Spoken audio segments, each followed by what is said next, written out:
Today is the day WRAL focuses on the fight against domestic violence. We start our coverage now with a story of a 3-year-old child killed by his father, a father who was angry at his estranged wife. The murder of the little boy so traumatized the investigators, they swore his death would not be in vain, and they're now making real changes in how they handle cases. WRAL's Amanda Lamb sat down with the boy's mother in her very first interview. She's here to share that story and show us how WRAL is also stepping in to help other victims. Amanda? That's right, Deborah. You know, one of the hardest things about domestic violence is taking that first step, getting out of the violent situation. So WRAL is doing something unique. We have all these volunteers here answering your calls. It's a confidential number. You can call 1-800-424-WRAL. And again, we have trained volunteers from Interactive Wake County. Now, to put a human face on this issue, we talked to Christy Adams. Her story goes to the heart of domestic violence. Basically, she shows us that someone who loves you can hurt and can kill even a child. Christy Adams, a mother of 3, was afraid of her estranged husband, CJ Adams. They had one child together, and when it came to their son, Jesse, she had no concerns. You didn't believe that he would ever be violent towards your child? Never, at all. 3-year-old Jesse Adams was visiting his father here at his home in Grifton.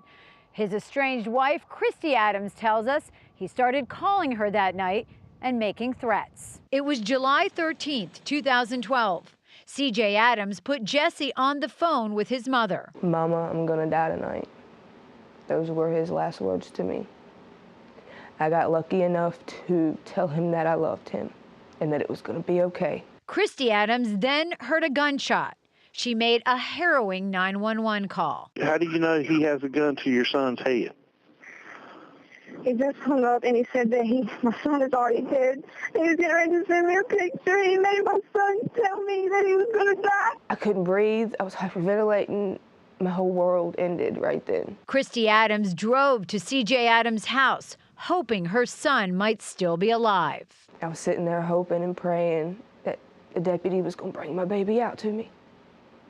But it didn't happen. After killing his son, CJ Adams turned the gun on himself. It shocked this community and shocked it, I mean, in a great way. Pitt County Sheriff's investigators were devastated by the child's death and vowed to make changes. What can you guys do to help prevent these homicides? Well, I think what we're going to do is we're going to target these cases early on. The Pitt County Sheriff's Office applied for and received a federal grant, which potentially gives the agency $800,000 over the next 4 years to help prevent domestic violence murders. What I'm hoping for personally and what we've wrote into the grant application is to find common themes between the homicides, those red flags, if you will, that we can share with others. Were you scared of him?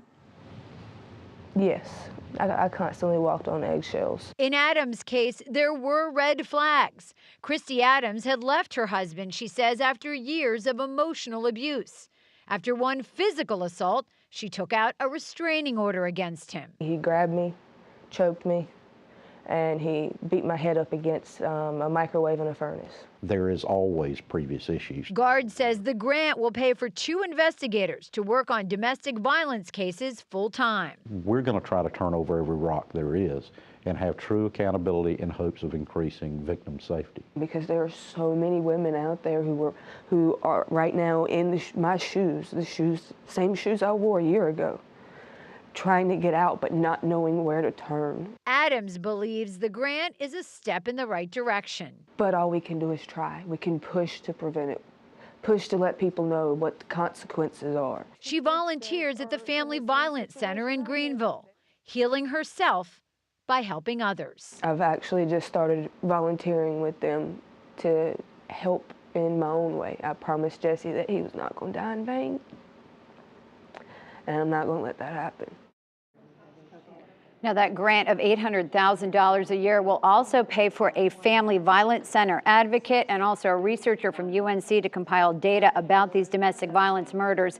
These phone lines will be open from 5 to 7 tonight. Again, that number is 1-800 424-WRAL. We are also taking questions online. We have some representatives from Pitt County here.